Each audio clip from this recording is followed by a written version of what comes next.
I'd like to call to order this secret conclave of America's media empires. We're here to come up with the next phony baloney crisis to put Americans back where they belong, in dark rooms glued to their televisions, too terrified to skip the commercials.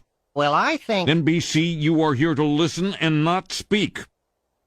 I think we should go with a good old-fashioned public health scare. A new disease. No one's immune. It's like the summer of the shark, except instead of a shark, it's an epidemic. And instead of summer, it's all the time. That is so...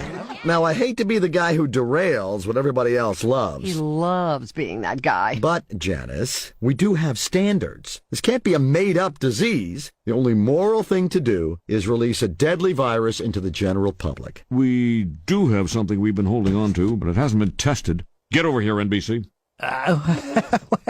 Well, we certainly believe in testing, but Wow. Oh, yeah. So, we've got our deadly disease. Now, we just have to blame it on something that's in every household, something that people are a little bit afraid of already. House cat flu is coming, people. The Center for Disease Disinformation predicts with some degree of probability that the house cat flu might spread in the following hypothetical outbreak pattern. So petter beware, that warm body on your lap just might be ready to destroy your tender fiddles. I would like to begin by announcing some important developments in our war against the Chinese virus. Why do you keep calling this the Chinese virus?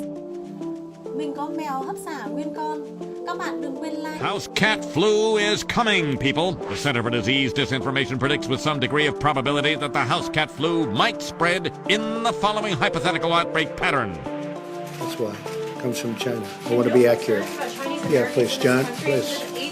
I have great love for all of the people. China. You take China. China. I love them. You've been very clear about who you think is to blame or where the origins of blame for this virus is. Not think. No. I don't think. I know where it came from. It comes from China. And it's not a question about that. Nobody's questioning that. We're here to come up with the next phony baloney crisis to put Americans back where they belong, in dark rooms glued to their televisions, too terrified. The governor ordered all public schools to close beginning tomorrow. Back where they belong, in dark rooms glued to their televisions. Their school outside of Seattle is closed, one of many districts in states across the country. Back where they belong, in dark rooms glued to their televisions. The entire country, 1.3 billion people, have been ordered to stay home for 20...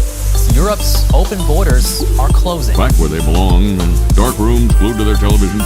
The Emergency Management Cabinet Committee has approved my recommendation that students no longer attend classes. Back where they belong, in dark rooms glued to their televisions. China, the epicenter of a potentially deadly virus, has extended the lockdown on more of its cities. 98.8% of our schools have closed down. I think we should go with a good old-fashioned public health scare. A new disease. No one's immune.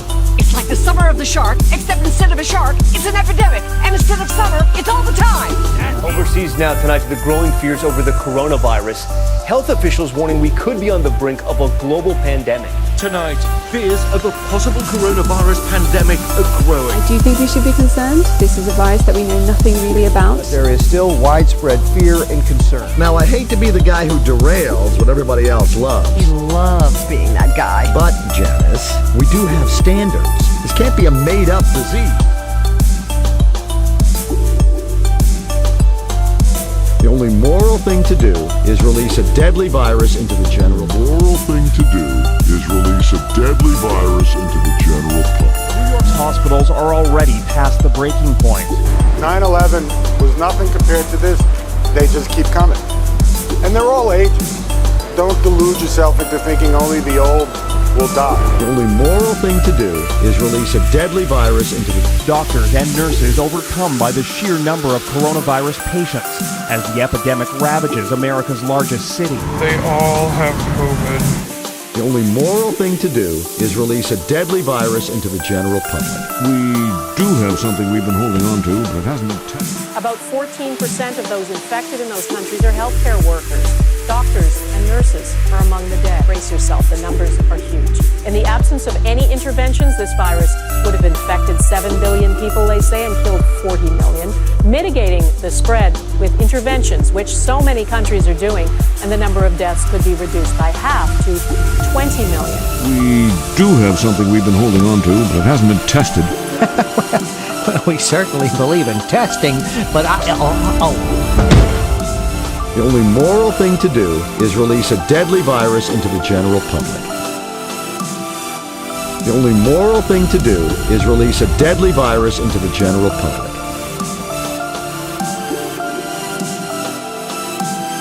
So we've got our deadly disease. Now we just have to blame it on something that's in every household. Why do you keep calling this the Chinese virus? It's not racist at all, no, not at all. It comes from China. It comes from China.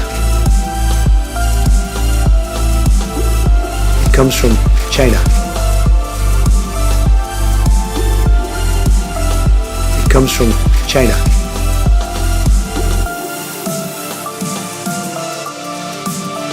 It comes from China. House cat flu is coming, people. The Center for Disease Disinformation predicts with some degree of probability that the house cat flu might spread in the following hypothetical outbreak pattern. It comes from China. It comes from China.